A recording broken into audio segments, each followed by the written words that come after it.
I guess I'll try to find the post here, but SNEK hit 11,000 holders. It's the meme coin, hit all-time highs.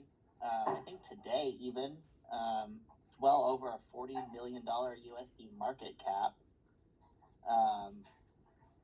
So I think it's almost one of the most traded coins on Cardano. Like, I feel like in a few weeks it will be the most traded coin on Cardano. So a couple questions I have just for the speakers.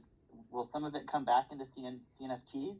What does it mean for Cardano overall, and what does it say about where we are today? Any thoughts? I was getting so annoyed by all the hysteria that I decided, screw it, I better buy some. So now I like the hysteria. About a week ago, initially I was really put off by it, but I think it's great that it is getting the space some more attention and bringing investors in from other blockchains. I don't know what to say about the CNFT space and whether, hopefully, I mean, now everything's on sale, right? So I'm trying to pick up good deals. There's a couple Cardano NFTs that I've got my eye on, and if SNEK does its thing, then definitely I'll be buying. If stuff is still on sale, I'll be sort of supporting the industry as best I can with SNEK profits. If it performs as it's hopefully going to perform. Hey, Ikanos. I might be saying that wrong. I apologize. Welcome to the stage. You got your hand up. How you doing? How you doing, mate? Everything all right? Yeah. So, sorry to request to speak, but I heard you speaking about SNEK, and I had my take on it. Basically, I don't like meme coins, or we as a CNFT project, we realize that the liquidity that is being drained for these meme coins. However, I gotta say, like, SNEK is conquering my heart not from the gates. I can tell you because I was paper hands with it. But for sure, like what they are doing with the movement and the people they are bridging to Cardano, amazing. And it's amazing that they are already over 11K wallets with SNEK. It's truly a feat that they are making, and huge shout out to them and Groovy for creating the coin. Yeah, I kind of have to echo that. In less than a month, you're almost the most traded coin on Cardano. I think MinSwap or DEX. Yeah, it is. I mean, MinSwap is getting so much more volume. It helps our whole ecosystem. And I'm not a meme coin. I don't hold any SNEK. But you better believe I wish I would have bought some 3 weeks ago. I have the same problem. But I wish I didn't sold 2 weeks ago. Yeah, Cardonia, what's going on? Yeah, I actually, I had the similar reaction, I think, when everybody, it all kicked off. But I've been around for a few cycles, and I find that meme coins are, I think of them as like a psychic cleanse.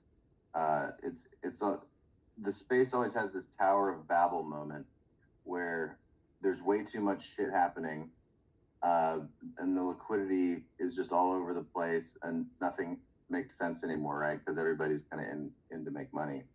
And meme coins are this sort of like cleanse in my mind of like everybody sort of returns to the absurd and the silly because everyone can kind of agree when something is sort of funny.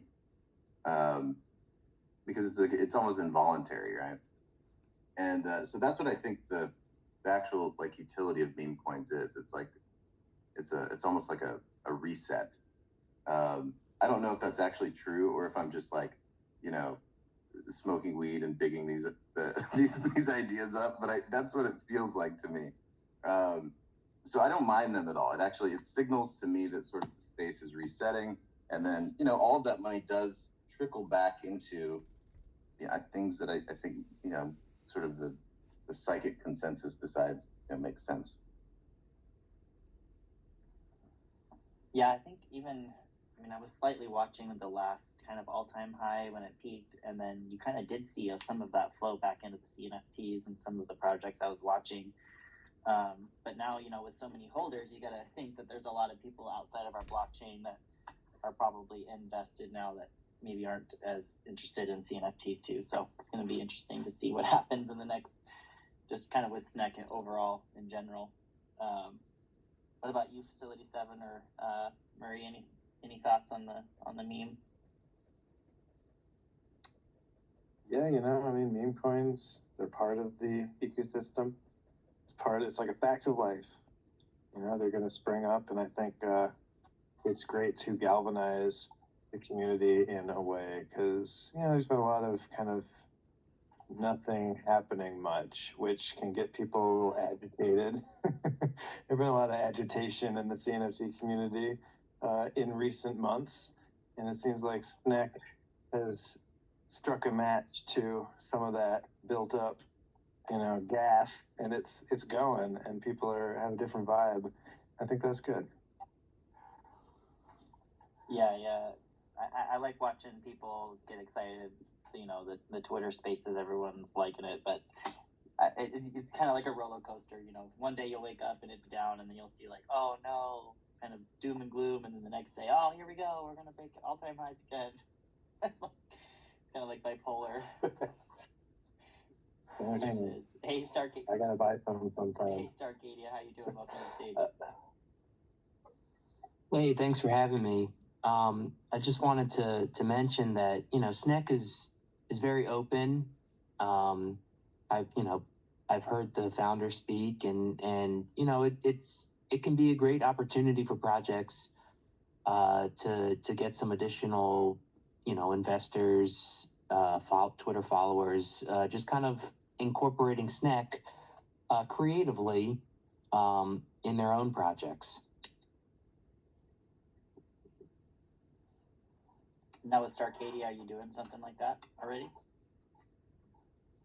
Yeah, I've got a couple SNEK games. I got one that is a version of the old Snake game, but the twist is that it can only go up and to the right.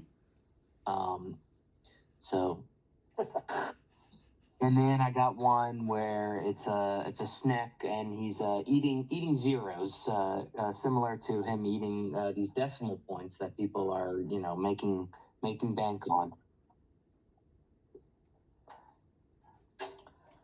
I'm hoping that with my little investment in SNEK, it'll help sort of remedy all the stupid mistakes I've made in the space. You're always hoping for one special move to sort of make up for all the other bad choices you made, like certain NFT projects that you overbought into and didn't perform, or whatever it may be, just to remedy your financial standing, as it were.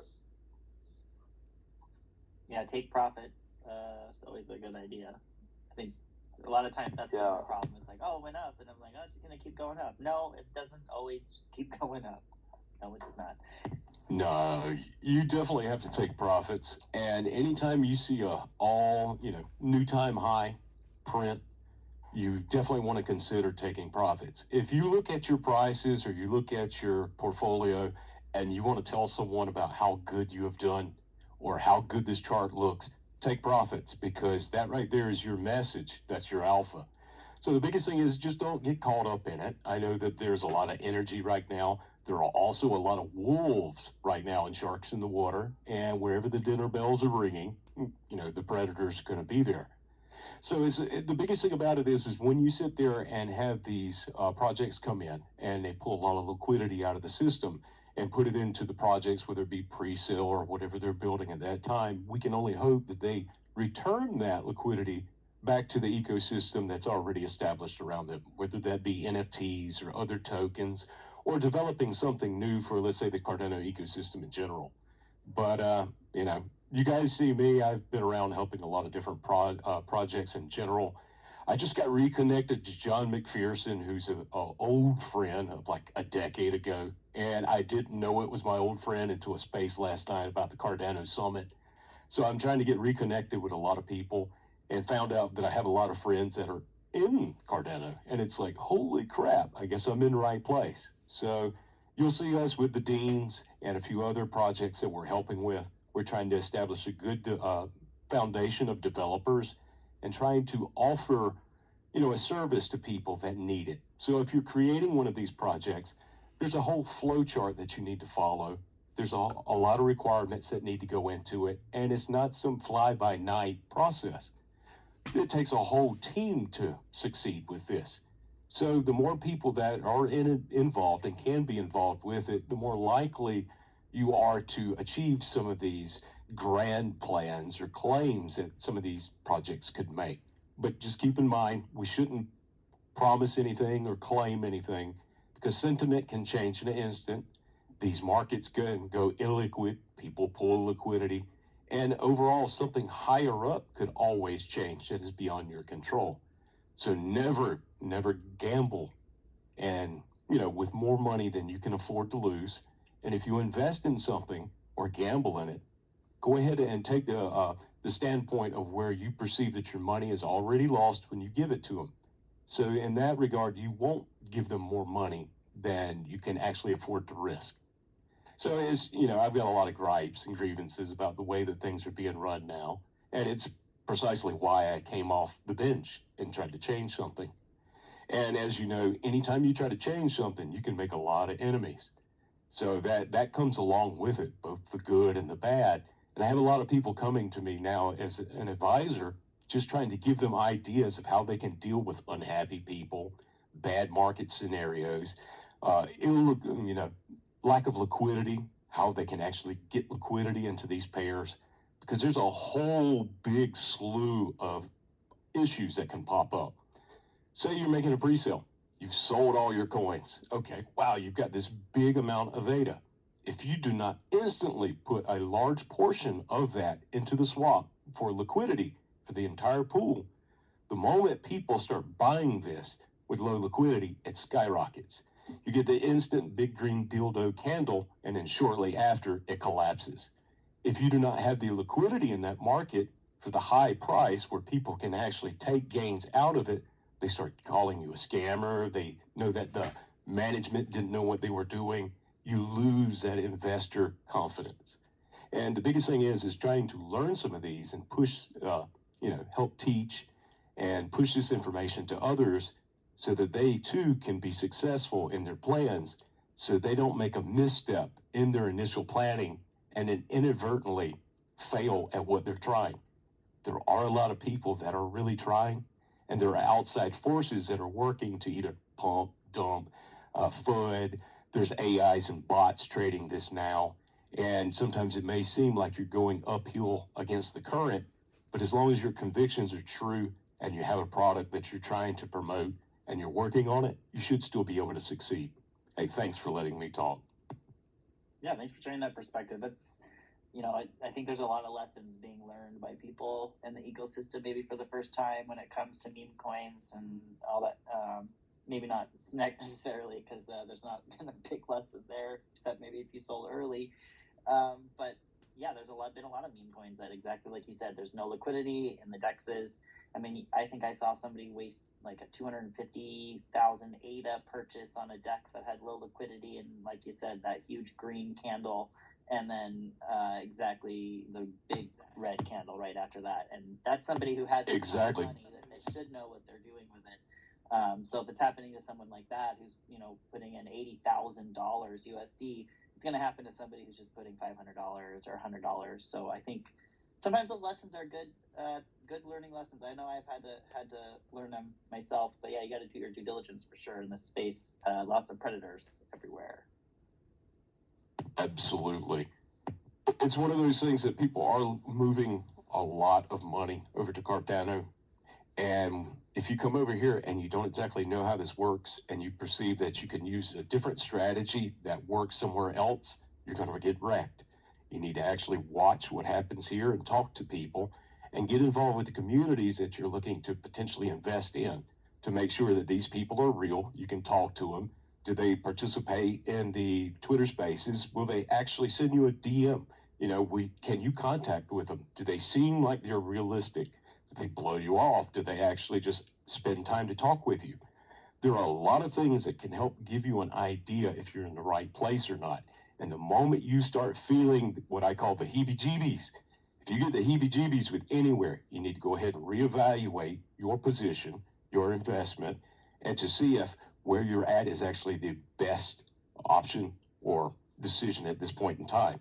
So if you ever get the heebie-jeebies, take notice of that. You know, it's just one of those things that's helped me out a lot.